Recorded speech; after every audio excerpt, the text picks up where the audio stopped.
So எனக்கு ஒரு 6 வெண்டைக்காய் கிட்ட கிடச்சிருக்கு. சாம்பாருக்கு ஆயிருங்க. அன்றைக்கி பறிச்சாங்கன்னு சொன்னல, அதுக்கப்புறம் பூ விட்டுருந்ததில் பறிச்சாச்சு. இதோ திருப்பி பூ விட்டுருக்கு, அழகாக பிஞ்சு விட்டுருக்கு. ஸோ அடுத்து கொத்தவரை பறிக்க போகிறேன். செடியை நிறுத்துவோமோ அப்படின்னு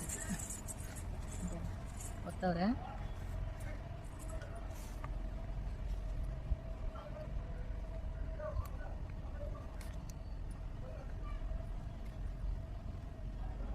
எவ்வளோ இருக்குது அந்த ஒரு செடியில் பிஞ்சுங்க. இன்னும் கொஞ்சம் முத்தலாம், பட் அந்த பிஞ்சு சாம்பாரில் போட்டோம்னா அவ்வளோ டேஸ்ட்டாக இருக்குங்க.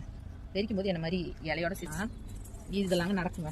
இதெல்லாம் ஒன்றுமே நம்மளால் பண்ண முடியாது. இங்கே பாரு, அணில் பையன் பண்ணியிருக்க வேலையை எங்கள் ஆள் பிஞ்சு விட்டுருக்காரு. அதை எப்படி காலி பண்ணியிருக்காங்க அங்கே பாருங்க, அது கூட ஒரு பிஞ்சு. ஸோ நிறைய வரும், ஏன்னா நம்ம நியூட்ரிஷன் கொடுத்துக்கிட்டு இருக்கோம் இல்லைங்களா. ஸோ அதனால் மண்ணிலே இருக்கிறதால நிறைய நமக்கு நல்லா வரும். என்ன சொல்கிறது, இதே வேலையாக இருந்தோம் அப்படின்னா நமக்கு கண்டிப்பாக நிறைய கிடைக்கும். பட் நான் தாங்க இதுக்கான நேரத்தை நிறைய செலவிடுறது இல்லை. பட் நான் ஒன்றுமே பண்ணல, அதுக்கே எனக்கு இவ்வளோ கிடைக்குது அப்படின்னா நீங்கள் நிறைய ஸ்பெண்ட் பண்ணுறீங்க டைம் அப்படின்னா உங்களுக்கு இன்னும் நிறைய ஹீல்டு கிடைக்கும். எனக்கு ஒரு நாள் சாம்பாருக்கு இந்த வெண்டைக்காயும் கொத்தவரங்காயும் போதுங்க. நீங்களும் ட்ரை பண்ணி பார்த்து ஹீல்டு எடுத்து எனக்கு சொல்லுங்கள்.